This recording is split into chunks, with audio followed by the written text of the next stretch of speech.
All right, we're here with the first video of the day. We're going to talk about Trump and Biden's town hall. And let's say Trump's town hall was just more of a yell fest. Savannah Guthrie just kind of wouldn't shut up. She kept inserting her own opinionated questions into everything, and she's getting a lot of facts wrong. And she kept pressuring Trump to try to disclose information he's probably actually not even allowed to disclose. And then you have the left just saying, "Oh yeah, Savannah Guthrie is just giving it into Trump. You know, she's doing them all good, all 1-2." No, she really wasn't. She just wouldn't shut up, and she kept interrupting him during when he actually would try to talk. It's like, you know, I'm not here to listen. You're supposed to just answer. You're supposed to give your question, Savannah, and you just need to shut up. After that, you need to let the president talk. I'm not here to listen to both of you argue and debate each other. I'm not here for that. I'm here for the town hall. I'm here for citizens and people who are going to be voting to give questions to the president to figure out what his views are, to figure out what his policies are, what he's going to do for this country. I'm not here to listen to some dumb reality show with you, you dumb broad. I don't care about your opinion in the slightest. And we've got to say, though, that Trump just dove right into the lion's den going into NBC like that. I mean,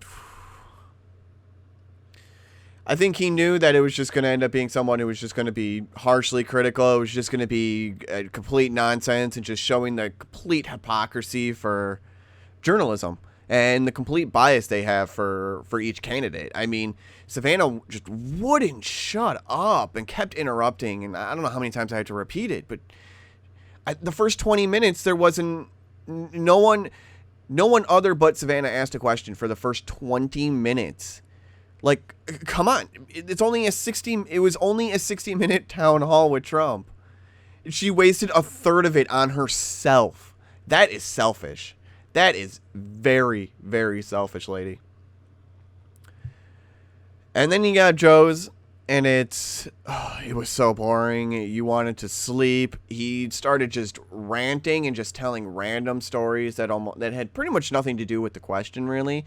Maybe like a small hint of it, but yeah, it was really dumb. And then at the end, they kind of just cut him off.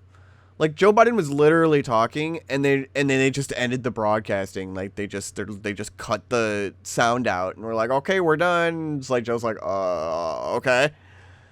That was pretty funny. Stephanopoulos stopped talking the last 45 minutes of the town hall. He didn't answer anything. He didn't give any pushback. He literally just stopped talking. I think he might have said maybe one or two sentences, and that was pretty much about it. It was really boring. It was really boring. So I guess we're gonna cover what the news is talking about between the two debates, and hopefully you guys saw both of them and kind of formed your own opinion on them. But let's look at the, I guess, more of the opinion of the news, of the mainstream media and the news industrial complex. Let's call them that. No, let's not call them that. That's dumb. We got Donald, who says, "You're the president, not someone's crazy uncle." Donald Trump spars with Savannah Guthrie at town hall, saying he can't remember when he tested negative for COVID, and clashes over taxes in tweets, making Biden's dueling event seem very sleepy. And, well, yeah, Joe's was incredibly sleepy, but to read this, it's a bit of a biased article, but let's read it. Donald Trump took part in a combative town hall with NBC News on Thursday with a split screen as Joe Biden took part in one on ABC News at the same time. Trump sparred with NBC News' Savannah Guthrie over wearing a face mask, denouncing white supremacy and the QAnon conspiracy group. None of that stuff is really relevant. I don't know why he has to keep denouncing white supremacy. That was one of the things that made me all angry, because why did that question even come up? He has to keep doing it. And he's like, why do you keep asking me this question? Stop asking me this question. My answer is not going to change. It's not going to change. He denounced white supremacy. He denounced the violence. He denounces Antifa. And then he's like, why isn't Joe denouncing any of this violence? Why isn't he denouncing any of this? And none of those questions came up in his town hall. None of the questions about rioting, about the violence, none of it has come up in his town hall. over 130 days of rioting. I can't believe it didn't come up. The Hunter Biden emails didn't come up in his town hall. No questions about it. Nothing whatsoever. His questions are more like, so when are you gonna are you gonna do something to help the black community? You said recently, you ain't black. That was probably this is like the harshest question. And it's like nothing in compared to what like Trump was getting from Savannah mostly. It was like, so you had said you ain't black. So what are you going to do to kind of help the black community in order for us to really vote for you? And he's like, and then he starts going on about some story that he's like, I am friends with a black guy. Yeah, so I'm really good friends with him, and that's my story. Cool, Joe. Cool. So you didn't answer the man's question. You basically said, I have a black friend, in a dumb story rant that didn't go anywhere. Cool. And Stephanopoulos didn't even step up or say anything. He just said, okay, we're moving on. Okay, let's move on, guys. God, they were both crap, man. And that's what I kind of wanted to see the debate, man. It probably would have just been just a crap show just in and of itself like the last time. No, instead now I had to kind of flip through two different channels watching two completely toned town halls, and it's you almost get emotional whiplash at times. Let's read on. Let's move on, I should say. We got Fox News. Audience member nodding along with Trump during embassy town hall goes viral. So you got the woman in the back there in the red. With the red face mask and the white. She kept nodding along with what Trump was saying. I mean, Trump was saying some pretty good things. And trying to cover the questions as best as he could on what he actually could answer. I mean, some of the questions that Savannah just kept asking. Savannah asked more than half of the questions. She just wouldn't shut up. She literally wanted all of the spotlight all on her. Boy, was she selfish. She didn't care. She didn't give a damn about anyone asking questions besides herself. But anyways, we got the lady in the back there, and she was just like nodding away, and then towards the end she gets this huge thumbs up. She's like, yeah. And then the other lady over here in the blue mask, she would kind of nod occasionally sometimes, or she would, give a no, or yeah. And then people are like, everyone's like, oh, weren't they all supposed to be undecided in the background? It's like, no, I don't think anybody actually said that about this town hall. And in fact, they specifically said that there was Democrats and Republicans all seated throughout with a couple of undecideds. So basically, I would say you got the blue mask here is the Democrat, the red one's the Republican, and then you got the black mask lady over here in the back where she's probably the undecided. So you got your three right there, more than likely. It's just like, we'll just put all three, and they're all in white, and they all got three different masks to symbolize their colors. Perfect. Put that right into frame. Symbolize all three. It's actually pretty clever. That's really funny. I don't know if that's just a coincidence or what, but that's just a little funny on that part. It says the woman identified by the Miami Herald as Mayra Jolie is an immigration attorney, former beauty queen, and pro-Trump activist who ran for Congress in Florida in 2018. So, yeah, she just kept going. So every time she would start doing something, you'd be like, you'd start cracking up. It was some good highlights during Trump's town hall. You actually had some emotion through it, at least. Joe Biden was just, you'd fall asleep. And it was an hour and a half long. I'm surprised he even to be honest, he really didn't last that an hour and a half. He started ranting, and then he couldn't form sentences after a while. Well, he could still form sentences, but they didn't lead to anything. They were more like, so I'm just going to continue talking, and as long as I continue talking, no one's going to really notice that I'm saying nothing. So as long as I keep saying nothing and I keep kind of maybe making some sort of point as to, any relevance, I can kind of make something. But you know what? I'm just going to continue talking because there is no relevance. It was kind of more like that. See, Jolie was was able to speak to the president after the town hall ended, according to a video she posted on her Facebook page. The Herald reported, "We have your back. You see, you are the best." She told him while he was speaking to voters afterward. He asked her where she's from and said he appreciates the support. Some Biden supporters were miffed at Jolie's inclusion in the town hall audience because it was mainly focused on undecided voters, but host Savannah Guthrie said there was a mix of Biden and Trump supporters in the crowd. Others accused her of being a plant. So yeah, they're trying to accuse her of being a plant, but like I said, we knew there was Democrat, undecided, and Republican supporters in the audience. So what? You basically just didn't listen and just went completely on your own, assuming all this stuff left, and be like, "Oh, she's a plant." And where are the conspiracy theories on this? Is Twitter going to shut these conspiracy theories down? No. We got ABC's George Stephanopoulos avoids explosive Hunter Biden report during Biden town hall. The New York Post report suggested impropriety between the Bidens and Ukrainian energy company Burisma. I think the people deserve to know. Any kind of information from Biden, any kind of question should be answered, even if this is false. Biden should be answering it. So I don't know why the question wasn't brought up, but it wasn't brought up. Nothing of anything serious was brought up. None of the rioting was brought up. None of the violence that has been happening. None of it was brought up during his town hall. He was just getting the most softball questions possible, and he could barely answer them. Like I said, he would start ranting about something completely nonsensical, or would just not say anything at all and would just keep running on and keep talking about nothing, and trying to form a coherent sentence. But if you actually start to read it or listen to it, you'd be like, he's going nowhere with this, and he's starting to ramble, and he's just going in circles, saying the same thing over and over again, being like, this, blah, blah, this, blah, blah. It becomes so sleepy after a while. You want to just... And is that what I want as a president? I want a president that just makes me fall asleep?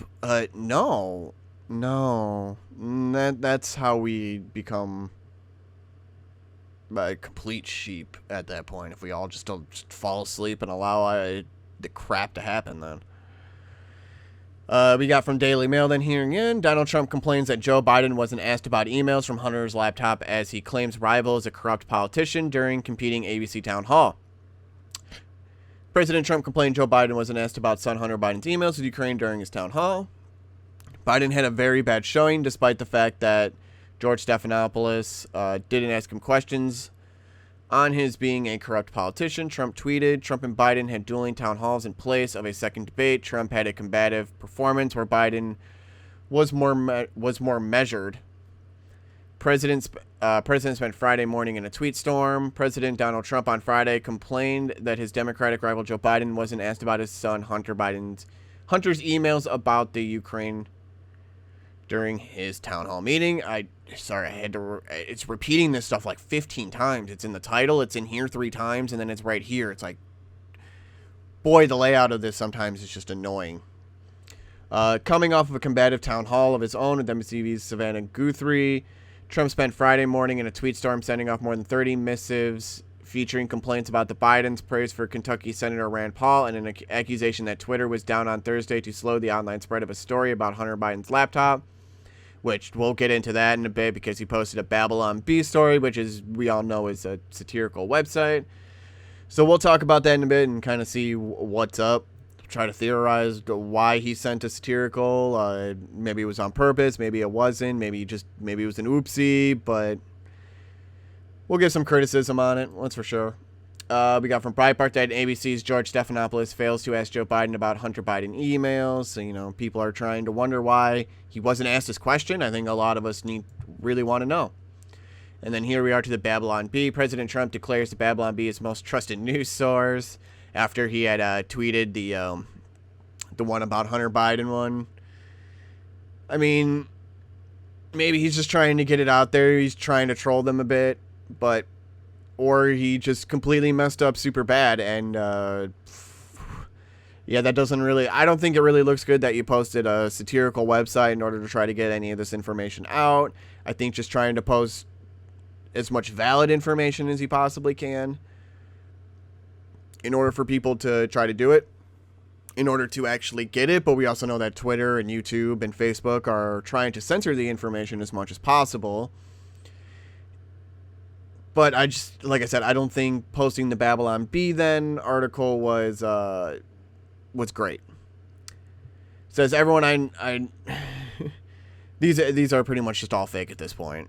I mean, this entire article is fake, but even the article with the Hunter Biden email stuff it's just more exaggerated. It takes some of the actual information, but then greatly exaggerates it to even more. I mean, it's hard to top the troll of 2020 at this point, because it's just been complete clown world, so to speak. So satirical websites really have it out for themselves. I mean, CNN is pretty much right up there with The Onion and Babylon Bee at this point. I mean, let's go into it right here, because I've just got the front page of CNN right here, and we're just gonna put in Trump. And how many times does Trump? Oh, if I could hit the right button. Trump shows up 12 times right now. See how many times Biden shows up, because earlier Trump showed up 22 times, because this is refreshed since I had first brought it up. Trump was up there 22 times before. Biden was only up here on the front page 6 times. 6 with Trump's 22. So shows how much CNN just wants to keep talking about Trump. Now we had just seen that Trump had 12, 13 mentions on here, and now Biden only has 3. CNN doesn't even really want to talk about Biden. They just want to bash Trump. And this is why you are now being called a satirical website, CNN, because you just won't shut up about bashing Trump. You've literally become mostly satirical at this point. Maybe you just give up on politics and just start talking about gossip. Just become a gossip magazine, because, that seems to be what you really want to do. That's all you're doing with Trump. You're just becoming a gossip magazine for him. It's gross. Yeah, I think you guys, CNN should just stop. So then we got here from the Daily Caller, we got Trump falls for Babylon Bee article about Twitter shutting down its entire social network. I mean, it did go down for quite a while. When, like an hour and a half, it definitely went down. And that's when the Hunter Biden email thing was just blowing up and trending. It was starting to get bigger and bigger and bigger. And then Twitter goes down. I think Donald Trump just I don't think he really should have posted the Babylon Bee article. I think that was pretty bad of him to do. Or maybe it was a clever plan. I mean, we won't know until a little bit later, once we know the actual outcome of this circumstance, if whether or not, more people then decided to then look into the actual Hunter Biden emails, or people are just going to then be, oh, he's posting satirical stuff now, so all of the Hunter Biden stuff is all fake. That's the pretty much 2 ways I think it could really go. I mean, we'll see. We'll try to figure out the outcome then, I guess, in a little bit. And, in a couple of days, once we can kind of see a more grander scope what people say, on Twitter and Facebook and in the news and blah, blah, blah about him trying to post satirical stuff and with Hunter Biden's emails. So it's only going to get messy from here, especially then once more news comes out about Hunter Biden's emails, because there's so much more. I guarantee there's so much more. We got from Reuters then, Biden hedges on support for court packing proposal. It says Democratic presidential candidate Joe Biden kept his options open on Thursday when asked if he would add judges to the Supreme Court to balance the 6-3 conservative majority that would likely take hold if President Donald Trump's third nominee is confirmed. Biden said he would announce his position before the election, saying it depends on how Republicans who control the Senate handle the confirmation process for Trump's nominee, Amy Coney Barrett, who they plan to vote on before the end of the month. Says, I'm open to considering what happens from that point on, Biden said at a town hall event in Philadelphia hosted by ABC News. So you're basically now saying you're not going to give us an answer until Amy Coney Barrett is confirmed. You're basically already saying that she's going to be confirmed, so that's I guess some reassuring news that we know that Amy Coney Barrett according to, I guess, Joe Biden, that she's going to be confirmed. Because he seems to think so. And he won't give his opinion on court packing until after that matter. So, just trying to dodge the question again. It's annoying. It's annoying. You guys want to see probably one of the this is probably one of the craziest article headlines I have ever seen. I might start a new maybe like once a week, just try to figure out, go through and look at some of the craziest real article headlines. These ones are real, you know, this is from The Hill. And try to find the craziest ones possible and just make a video on like the like top 10 ones of the week. This one would make the list. The Hill's Morning Report, sponsored by Facebook. Trump combative, Biden earnest during distance TV duel. Are you trying to tell me that this morning report is not going to be biased considering it is sponsored by Facebook? You have now won the craziest headline of the week award. This is wow. The fact that you put in sponsored by Facebook in your morning report on something political is so funny. It's so funny. Oh, man. Sorry, I had to get that one in there. This is great. This is what's hilarious. Oh, that's just CNN. Then let's go. We got from Vanity Fair. It's official. We're going to go into the TV ratings and the numbers that have come from both town halls. It's official, which is actually not. Vanity Fair's lying. Biden beats Trump in town hall television ratings.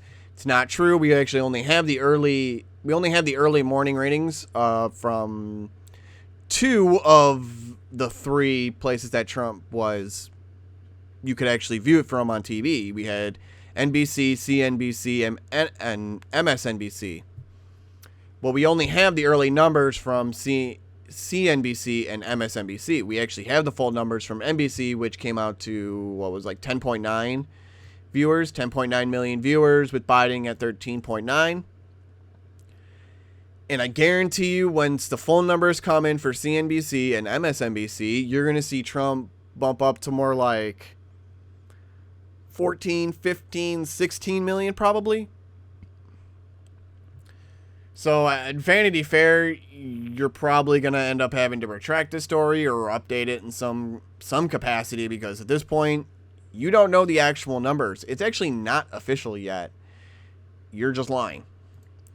TV ratings, Biden leads town hall duel with Trump in early numbers. Presidential candidates Joe Biden and Donald Trump appeared in directly competing town halls on Thursday night after the president dropped out of the second debate. Trump's hour-long appearance on NBC, which drew criticism across the industry and an even angry letter from top talent and showrunners who work with NBCU, appears to be trailing Biden's 90-minute session with ABC in the ratings, even with the cable news networks factored in. Biden is so far averaging 13.9 million total viewers on this Disney-owned network alone, while Trump is at 13.1 million across NBC, MSNBC, and CNBC combined. In early numbers for the two cablers, MSNBC drew 1.7 million and CNBC around 700,000. They say, in early numbers. We're not going to know the full numbers for MSNBC and CNBC until later tonight. So, like I said, Vanity Fair, you actually don't know what you're talking about. You're just trying to say otherwise. It says beating Trump 13.9 to 10.7, but that's we only have the early numbers for Trump right now. So they're going to try to say it's a victory. Biden beat out Trump. Yay, yay, rah, rah. And then when the full numbers come in, it's really going to be Trump just trouncing Biden. I mean, he did online. I don't know if they actually have that in this article. I think we have it in the next one. But yeah, Trump ended up getting like over 5 million views for his town hall throughout the 3 live streams. on YouTube, and Biden only managed to get, what was it, like 2.8 million? So yeah, it was far more. It was not really that good for Biden. I mean, it's fine, I guess, but they're trying to have a victory lap already, and I think this celebration is way too early. Way too early. So we got from Newsweek, TikTok users watched Biden's town hall on multiple devices to try and beat Trump's ratings. So even with the fact that now we know Biden supporters, I should say, not Biden himself, Biden supporters tried to inflate the numbers artificially through uses of other devices to try to make it seem like Trump lost in viewership. And they still, even with that, they still didn't beat Trump online. That is sad. So we got TikTok users banded together to try and boost Joe Biden's town hall ratings over President Donald Trump's event last night. The presidential candidates were due to debate at the same time until Trump's COVID-19 diagnosis days after the first debate threw a spanner in the works. The Commission on Presidential Debates planned on a second debate to go ahead virtually, but Trump refused and said he would only debate in person.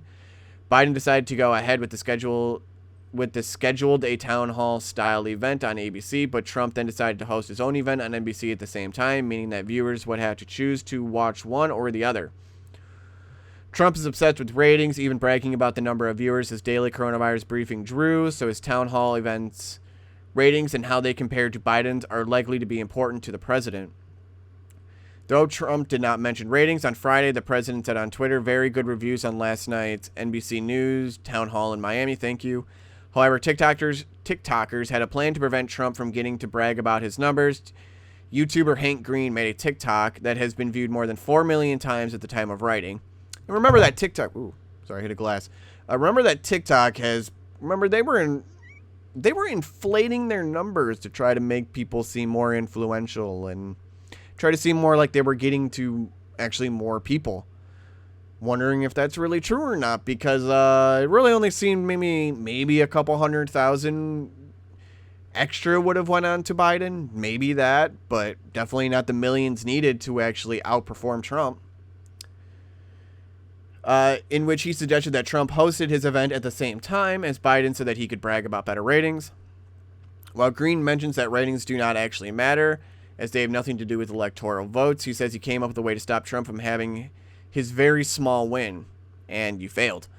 Green suggested that viewers watch Biden's town hall event on multiple devices simultaneously to boost Biden's ratings over Trump's. Hundreds of TikTok users duetted green sound with videos of them watching Biden on their TVs, laptops, and phones. Another tactic that TikTok users implemented to try to boost Biden's ratings involved opening up YouTube using multiple Google accounts and multiple tabs.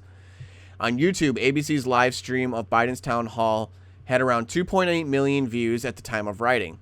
However, Trump's town hall was streamed at NBC News, CNBC, and you said the same thing twice, Newsweek, but there's three of them. It's CNBC, and then it's another form of NBC. It's not actually I think CNBC. Oh, it's CNBC television YouTube channel. Okay, sorry. My mistake. CNBC television YouTube channels, and had 1.9 million, 1.6 million, and 1 million views. If you combine that, that's what, 4.5 million views? It's 1.7 million more views watching Trump on those three than Biden, on the ABC live stream. 1.7 million more views online. And that's not even counting then the other live streamers that are more than likely that are watching both Biden and Trump's debate, trying to get both takes. I mean, you got Steven Crowder and whoever, they're all live streaming and all that. And they're polling in, 20, 30, 40,000 viewers at times. So those then end up stacking up at some point, right? You get another few 100,000 over here for Trump, another few 100,000 here for Biden. I'm sure Trump is still trouncing him, though. So we'll know the full numbers later tonight. So I'll probably give an update tomorrow on the case. At that point, then we got one more video I'm going to do today, and I will see you then. Have a good one.